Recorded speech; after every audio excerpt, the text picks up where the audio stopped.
দর্শক, বর্তমান সরকার সংবিধান মানছে কি মানছে না এটা নিয়ে বিতর্ক থামছে না। বিতর্ক যখন থামছে না তখন কোন কোন বিষয় নিয়ে সাংবিধানিক প্রশ্ন উঠছে সেটা খুবই গুরুত্বপূর্ণ বিষয়। বর্তমান সরকার ব্যবস্থা, অন্তর্বর্তীকালীন সরকার ব্যবস্থা, এটা সংবিধানে নেই, কিন্তু সংবিধানের ১০৬ অনুচ্ছেদের রেফারেন্স, সুপ্রিম কোর্টের রেফারেন্স অনুযায়ী এই সরকার গঠিত হয়েছিল। সংবিধানে অনেক কিছুই নেই কিন্তু বর্তমানে হচ্ছে। গণভোটের প্রসঙ্গ সংবিধানে নেই কিন্তু গণভোট করার প্রস্তুতি নেওয়া হচ্ছে। সাংবিধানিক পরিষদ গঠন করার যে ঘোষণাটা দেয়া হয়েছে সেটা সংবিধানে নেই, সেটা নিয়েও কথা হচ্ছে এবং সেটা গঠন করার প্রক্রিয়ার দিকে সরকার যাচ্ছে। এরকম নানা কর্মকাণ্ড যখন হচ্ছে তখন আইনজীবী আবু হেনা রাজ্জাকী সম্প্রতি একটা অনুষ্ঠানে প্রশ্ন তুলেছেন বর্তমান সরকারের কার্যক্রম, কার্যপরিধি প্রসঙ্গে, এবং তিনি বলছেন যে যে সকল কর্মকাণ্ড হচ্ছে তা সব কিছুই সংবিধান বহির্ভূত, সংবিধানের বাইরে, সংবিধানে তা নেই এবং এই কর্মকাণ্ড করার জন্য প্রত্যেককেই রাষ্ট্রদ্রোহী মামলায় ফাঁসতে হবে এবং প্রত্যেককেই ফাঁসিতে ঝুলতে হবে। এরকম কথা তিনি কেন বলছেন, কোন প্রেক্ষাপটে তিনি বলছেন, সেগুলো একটু যাচাই করে দেখার প্রয়োজন। তিনি বলছেন সংবিধানের ১৪২ অনুচ্ছেদ, ১২৩ অনুচ্ছেদ, সংবিধানের ৭-এর ক অনুচ্ছেদ, ৭-এর খ অনুচ্ছেদ একটু চর্চা করতে। এই চর্চা করলে তাহলে বোঝা যাবে যে এই সংবিধান পরিবর্তনের যে চেষ্টাগুলো হচ্ছে সেই চেষ্টাগুলো এবং জুলাই সনদের যে ব্যাপারগুলো তৈরি করা হচ্ছে সেই ব্যাপারগুলো কোনোটাই সংবিধান সমর্থন করে না। তাহলে বর্তমান সরকারের যে কার্যক্রম সেই কার্যক্রমগুলো কি অবৈধ হয়ে যাবে? সেই কার্যক্রমগুলো ভবিষ্যতে চ্যালেঞ্জ হবে এবং সেই কার্যক্রমগুলোর আদৌ কোনো সাংবিধানিক ভিত্তি তৈরি করা যাবে না? প্রশ্নটা কোটি টাকার প্রশ্ন। আমরা একটু সংবিধানের ১৪২, ১২৩, ৭-এর ক, ৭-এর খ, সাথে প্রয়োজনীয় ১৫০ অনুচ্ছেদ এবং সংবিধানের যে প্রস্তাবনা, যেগুলো আলোচনা করলে বোঝা যায় যে বর্তমান কর্মকাণ্ডগুলো সংবিধান বিরোধী হয়ে যাচ্ছে কিনা এবং এই বর্তমান কর্মকাণ্ডের সঙ্গে যারা যারা জড়িত তারা সবাই সংবিধান বিরোধী কর্মকাণ্ড করছেন কিনা এবং এটার কারণে ভবিষ্যতে সাংবিধানিক জটিলতা তৈরি হবে কিনা, কিংবা এর সঙ্গে জড়িত সবাই রাষ্ট্রদ্রোহ মামলায় ফেঁসে যাবেন কিনা, এরকম কোনো সম্ভাবনা রয়েছে কিনা সেই আলোচনা করে বোঝার চেষ্টা করব আইনজীবী আবু হেনা রাজ্জাকী আদতে কি বোঝাতে চাইলেন, যেটা এই মুহূর্তে খুবই বড় এবং গুরুত্বপূর্ণ সাংবিধানিক এবং আইনি প্রেক্ষাপট। থাকবেন পলিটিক্স টিভির নিউজ। দর্শক, বলছিলাম বর্তমান সরকারের বিভিন্ন কার্যক্রম এবং বর্তমান সরকারও নির্বাচন কমিশন, নির্বাচন দেয়া, এই ব্যাপারগুলো সাংবিধানিক ব্যাপার হচ্ছে কি সংবিধানের বাইরে চলে যাচ্ছে। সংবিধান কি বলছে সেগুলো বুঝতে হবে। প্রথমত, সংবিধানে অন্তর্বর্তীকালীন সরকার ব্যবস্থা নেই, এটা একটা সংবিধানের ব্যত্যয়। বলা হচ্ছে যে সুপ্রিম কোর্টের রেফারেন্স অনুযায়ী গঠন করা হয়েছে, কিন্তু সুপ্রিম কোর্টের রেফারেন্সে যেটা বলা হয়েছিল সেটা হচ্ছে যে রাষ্ট্রপতিকে উপদেশ দেওয়ার জন্য তিনি একটা উপদেষ্টা পরিষদ গঠন করবেন, সেটা কোনো সরকার না। কিন্তু এই সরকার একটা রেগুলার সরকারের মতো ফাংশন করছে এবং নানা রকমের আইন তৈরি করা, আইন পরিবর্তন করা, এই কর্মকাণ্ডগুলো কিন্তু করছে। তাহলে কি এই কর্মকাণ্ডগুলোর আইনি বৈধতা তৈরি হবে না, আইনি বৈধতা পাবে না? সেটা একটা বড় প্রশ্ন। আইনজীবী আবু হেনা রাজ্জাকী তিনি বলছেন যে না, আইনি বৈধতা পাবে না, কারণ সংবিধানটা এমনভাবে রচিত, সংবিধানটা এমনভাবে রচনা করা হয়েছে, সংবিধানের প্রেক্ষাপটগুলো এমনভাবে আলোচনা করা হয়েছে যে আপনি এখন যা যা করছেন সব কিছুই সংবিধান বিরোধী। তিনি খুবই চমৎকার একটা কথা বলেছেন, সেটা হচ্ছে যে সংবিধানের ১২৩ অনুচ্ছেদ বলছে যে আপনাকে সংসদ ভেঙে যাওয়ার স্বাভাবিক কারণে যদি সংসদ না ভাঙে, অস্বাভাবিক কারণে যদি সংসদ ভেঙে যায় কিংবা ভেঙে দিতে হয় তাহলে আপনাকে পরবর্তী ৯০ দিনের মধ্যে নির্বাচন করতে হবে। সংবিধানের ব্যত্যয়টা ঘটে গেছে অলরেডি। তার মানে 123 অনুচ্ছেদ কি বলছে, একটু চলুন 123 অনুচ্ছেদে যাই। সেখানে বলছে 123 অনুচ্ছেদের ক ধারায় বলছে, মেয়াদ অবসানের কারণে সংসদ ভাঙিয়া যাইবার পূর্ববর্তী 90 দিনের মধ্যে এবং মেয়াদ অবসান ব্যতীত অন্য কোনো কারণে সংসদ ভাঙিয়া যাইবার পরবর্তী 90 দিনের মধ্যে নির্বাচন করতে হবে। অর্থাৎ স্বাভাবিকভাবে যদি সংসদের মেয়াদ শেষ হয় তাহলে শেষ হওয়ার 3 মাস আগে নির্বাচন, এবং যদি অস্বাভাবিকভাবে অন্য কোনো কারণে মেয়াদ সংসদ ভেঙে যায় তাহলে ভেঙে যাওয়ার পরবর্তী 90 দিনের মধ্যে নির্বাচন করতে হবে, এটা সংবিধান বলছে। তাহলে আমরা অলরেডি 15 মাস অতিক্রম করে 16 মাসে এসেছি। 16 মাস নির্বাচনবিহীন বাংলাদেশ আসছে, পুরোটাই অসাংবিধানিক। এবং আবু হায়দার রাজ্জাগী আর একটা গুরুত্বপূর্ণ পয়েন্ট বলেছেন যে সংবিধান অনুযায়ী যদি পদক্ষেপ নিতে হতো তাহলে 8 আগস্ট যে সরকার আসলো সেই সরকারের বাধ্যবাধকতা ছিল 7 নভেম্বরের মধ্যে নির্বাচন করার, অর্থাৎ 2024-এর 7 নভেম্বরের মধ্যে নির্বাচন করতেই হবে, না করলে সেটা সংবিধান বহির্ভূত হবে, এরকম একটা ব্যাপার ছিল। কিন্তু মজার ব্যাপার হচ্ছে 7 নভেম্বর নির্বাচন হওয়া তো দূরের কথা, বর্তমান নির্বাচন কমিশন তৈরিই হয়েছে 21 নভেম্বর, অর্থাৎ বর্তমান নির্বাচন কমিশনও অবৈধ। তিনি তার ভাষায় সেটা বলছেন, তিনি যেহেতু আইনজ্ঞ, আইনবিদ এবং সংবিধান বিশেষজ্ঞ, তিনি এই 123 ধারার ব্যাখ্যায় সেটাই বলছেন যে বর্তমান নির্বাচন কমিশন সেটাও অবৈধ এবং 3 মাসের মধ্যে নির্বাচন না হওয়াটা অবৈধ। 142 অনুচ্ছেদের দিকে তিনি তাকাতে বলেছেন। 142 অনুচ্ছেদে কি বলা আছে? 142 অনুচ্ছেদে মূলত বলা আছে যে কোনো আইন, সংবিধানের কোনো আইন পরিবর্তন, সংশোধন এগুলো করতে গেলে সংসদ সদস্যদের মধ্যে 2/3 ভোট প্রয়োজন হবে। 2/3 ভোটে পাশ হওয়ার পরেই সেটা রাষ্ট্রপতির কাছে যাবে, রাষ্ট্রপতি সেটাতে সম্মতি দেবেন, সম্মতি দেওয়ার পরে সেটা সংবিধানে সংযোজিত হবে। যদি রাষ্ট্রপতি নির্দিষ্ট সময়ের মধ্যে সম্মতি না দেন তাহলে বিলটি অটোমেটিক গৃহীত হয়েছে বলে গৃহীত হবে। অর্থাৎ রাষ্ট্রপতি নির্দিষ্ট একটা সময়, সেই নির্দিষ্ট সময়ে 7 দিনের মধ্যে তিনি যদি সম্মতি না দেন তাহলে সেটা অটোমেটিকলি পাশ হয়ে গেছে বলে গণ্য হবে। 142 অনুচ্ছেদ এটা বলছে। অর্থাৎ 142 অনুচ্ছেদের ধারা অনুযায়ী এই সংসদে ভোটাভুটির মাধ্যম ছাড়া, 2/3 ভোট পাওয়া ছাড়া অন্য কোনো উপায় নেই সংবিধান চেঞ্জ করার। যে পন্থা সরকার বের করেছে, সাংবিধানিক পরিষদ তৈরি করবে, সাংবিধানিক পরিষদ সেই সিদ্ধান্ত নেবে, তারা যে সিদ্ধান্ত নেবে সেই সিদ্ধান্তটা পাশের জন্য অন্য কোনো কর্তৃপক্ষের অনুমোদন লাগবে না, অর্থাৎ সংসদ সদস্যদের 2/3 ভোট লাগবে না। এই যে নতুন জুলাই সনদে অন্তর্ভুক্ত করা হয়েছে এটা পুরোটাই সংবিধান বহির্ভূত।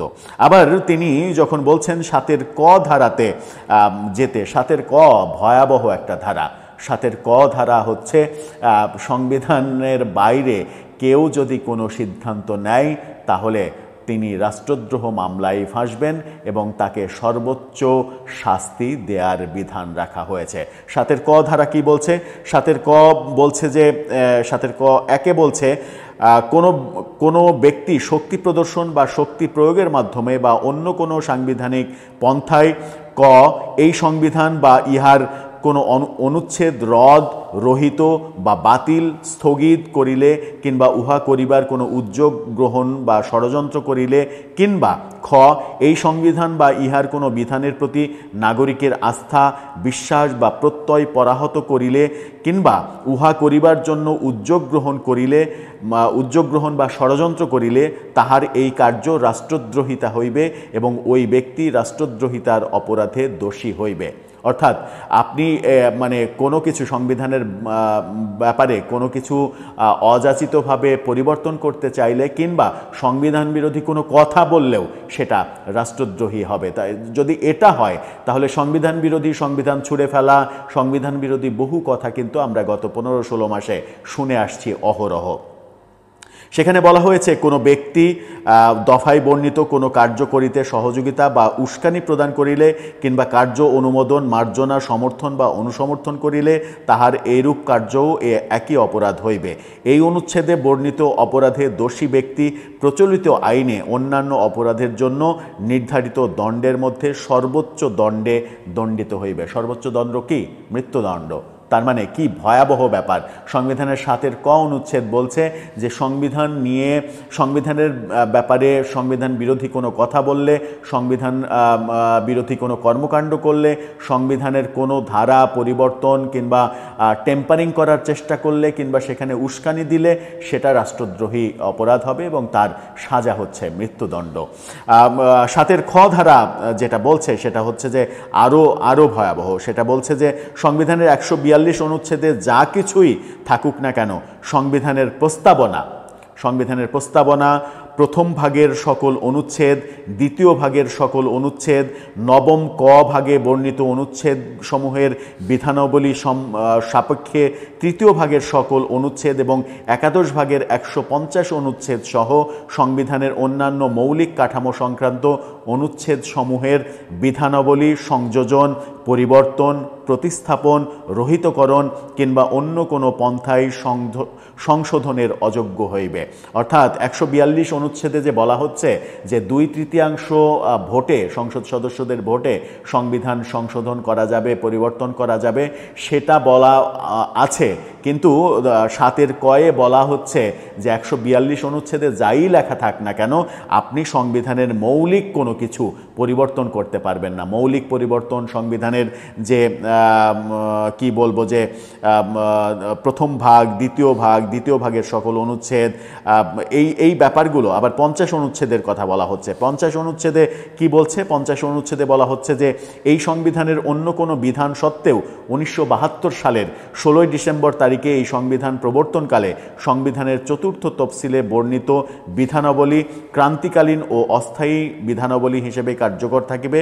সেখানে বলা হচ্ছে 1971 সালের 7 মার্চ তারিখ হইতে 72 সালের 16 ডিসেম্বর তারিখে এই সংবিধান প্রবর্তন হইবার অব্যবহিত পূর্ব পর্যন্ত সময়কালের মধ্যে সংবিধানের 5ম তফসিলে বর্ণিত 1971 সালের 7 মার্চ তারিখে ঢাকার রেসকোর্স ময়দানে দেওয়া জাতির পিতা বঙ্গবন্ধু শেখ মুজিবুর রহমানের ঐতিহাসিক ভাষণ, 6ষ্ঠ তফসিলে বর্ণিত 1971 সালের 26 মার্চ তারিখে জাতির পিতা বঙ্গবন্ধু শেখ মুজিবুর রহমান কর্তৃক বাংলাদেশের স্বাধীনতা ঘোষণার টেলিগ্রাম এবং 7ম তফসিলে বর্ণিত 1971 সালের 10 এপ্রিল তারিখে মুজিবনগর সরকারের জারিকৃত স্বাধীনতার ঘোষণাপত্র হইল বাংলাদেশের স্বাধীনতা ও মুক্তি সংগ্রামের ঐতিহাসিক ভাষণ ও দলিল, যাহা উক্ত সময়ের জন্য ক্রান্তিকালীন ও অস্থায়ী বিধানাবলী বলিয়া গণ্য হইবে।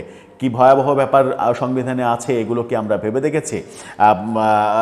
অথচ ভেবে না দেখেই আমরা সংবিধান নিয়ে কাটাছেঁড়া শুরু করেছি। 1971 সালের 7 মার্চের যে ঐতিহাসিক ভাষণ রেসকোর্স ময়দানে, সেই ভাষণের স্বীকৃতি 26 মার্চ প্রথম প্রহরে বঙ্গবন্ধুর স্বাধীনতা ঘোষণার যে টেলিগ্রাম, মুজিবনগর সরকার, এই ব্যাপারগুলো নিয়ে কোনো ধরনের কোনো কাটাছেঁড়া, কোনো দ্বিমত এগুলো করা যাবে না, এটা সংবিধান বলে দিচ্ছে। 150 অনুচ্ছেদের ব্যত্যয় ঘটানো যাবে না, সংবিধানের প্রস্তাবনা পরিবর্তন করা যাবে না, এটা সংবিধান বলে দিচ্ছে যে কোনো অবস্থাতেই সব কিছু পরিবর্তন করা গেলেও এই ব্যাপারগুলো পরিবর্তন করা যাবে না। তার মধ্যে সংবিধানের প্রস্তাবনা রয়েছে। প্রস্তাবনা কি? সংবিধানের প্রস্তাবনা হলো প্রজাতন্ত্র। সেখানে সংবিধানের 4টা মূল নীতির কথা বলা হয়েছে: জাতীয়তাবাদ, সমাজতন্ত্র, গণতন্ত্র ও ধর্মনিরপেক্ষতা। এই 4টা মূল নীতি, মূল যে প্রস্তাবনা, সেই প্রস্তাবনা পরিবর্তন করা যাবে না। কিন্তু জুলাই সনদে আমরা দেখেছি দলগুলোর ঐক্যমত্য হতে একমাত্র গণতন্ত্র ছাড়া বাকি 3টাই পরিবর্তন করে দেওয়ার উদ্যোগ নেওয়া হয়েছে। অথচ সংবিধান বলছে সংবিধানের মৌলিক কাঠামো পরিবর্তন করা যাবে না। এই জন্যই মানে যেটা বলা হচ্ছে, এই মৌলিক কাঠামোর মধ্যে যে ব্যাপারগুলো আছে সেটা তো বললামই, যে সেটার আবার ডেফিনেশনও আছে। সেই ডেফিনেশনগুলো দিয়ে সময় নষ্ট না করি, জাতীয়তাবাদ, সমাজতন্ত্র, গণতন্ত্র এবং ধর্মনিরপেক্ষতা, এই 4 মূলনীতি পরিবর্তন করা যাবে না। এই 4 মূলনীতি পরিবর্তন অলরেডি হয়ে গেছে।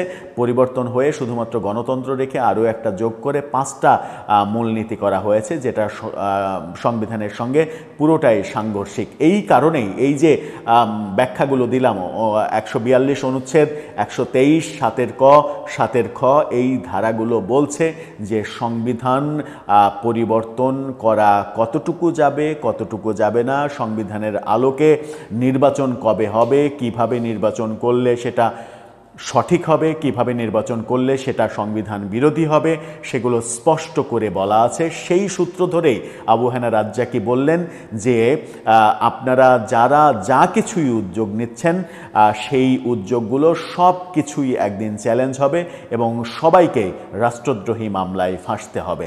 এই যে ভয়াবহ কথাটা তিনি বললেন, বাস্তবতা কি সেটাই হবে? মানে এমনটা আবু হেনা রাজ্জাকি ধরে নিচ্ছেন কেন যে এরকম অবস্থা তৈরি করতে হলে তো আওয়ামী লীগকে আবার ক্ষমতায় আসতে হবে? তো আওয়ামী লীগের তো পতন হয়েছে, আওয়ামী লীগ কি আবার ক্ষমতায় আসবে? আওয়ামী লীগ কি আবার ক্ষমতায় আসার মানে সুযোগ পাবে? জনগণ কি আওয়ামী লীগকে সমর্থন করবে? সেই প্রশ্নটা আছে। হয়তো প্রফেসর ইউনূসের সরকার সেরকম একটা আত্মবিশ্বাসী সরকার, তারা আত্মবিশ্বাসে কিংবা আত্মতুষ্টিতে ভুগছে যে আওয়ামী লীগ আর কখনোই ক্ষমতায় আসবে না, সুতরাং এগুলো চ্যালেঞ্জের মুখে পড়ার আর কোনো সম্ভাবনা নেই। আমরা যেটা করছি, যেভাবেই করছি, সেটাই আইন হয়ে যাবে এবং আমরা সংবিধান নতুন করে সাজিয়ে নেব। সংবিধান ছুঁড়ে ফেলার যে ব্যাপারগুলো, সংবিধান ছুঁড়ে ফেলা, 72-এর সংবিধান মানি না, এটা না, ওটা না, যে ব্যাপারগুলো আমরা দেখেছি, সেটাও সংবিধান বলছে, বর্তমান সংবিধান বলছে যে সংবিধান নিয়ে মানে কোনো ধরনের উস্কানি, কোনো ধরনের কটু কথা, সংবিধান বিরোধী কোনো কথা, এগুলো বললেও সেটা রাষ্ট্রদ্রোহী অপরাধ হবে।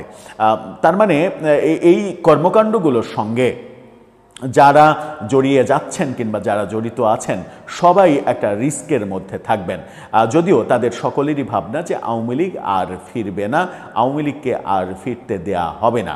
কিন্তু ঘটনাক্রমে, দুর্ঘটনাক্রমে যদি আওয়ামী লীগ ফিরে আসে, তাহলে কি সেরকম বাজে অবস্থা তৈরি হবে যে সংবিধানের কাটাছেঁড়া করার জন্য সকলকে কাঠগড়ায় দাঁড় হতে হলো, যেটা আবু হেনা রাজ্জাকি আশঙ্কা করছেন যে এরকম একটা অবস্থা তৈরি হবে, প্রত্যেকেই সংবিধান লঙ্ঘনের দায়ে ফেঁসে যাবেন।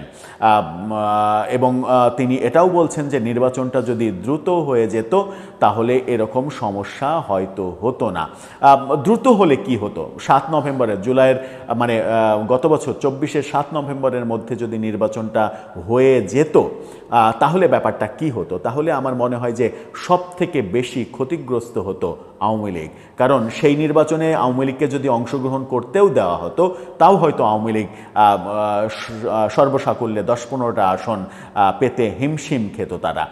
কিন্তু সেটা না করে যখন 16 মাস মানে প্রায় মানে 1.5 বছরেরও বেশি সময় অতিক্রম করতে হচ্ছে নির্বাচন করার সময়, যদি ফেব্রুয়ারিতে নির্বাচন হয়, সেই সময়টা পাওয়ার কারণে এবং সরকারের নানারূপ ব্যর্থতা এবং জুলাই স্টেক হোল্ডারদের নানা ধরনের অপকর্ম, দুর্নীতি, এই ব্যাপারগুলো যেটা হয়েছে সেটা হচ্ছে যে আওয়ামী লীগের জনপ্রিয়তায় যে ধস নেমেছিল গত বছর আগস্টে, সেই ধস থেকে তারা আবার মানে উঠে দাঁড়ানো শুরু করেছে এবং ব্যাপক একটা পরিবর্তন হয়েছে।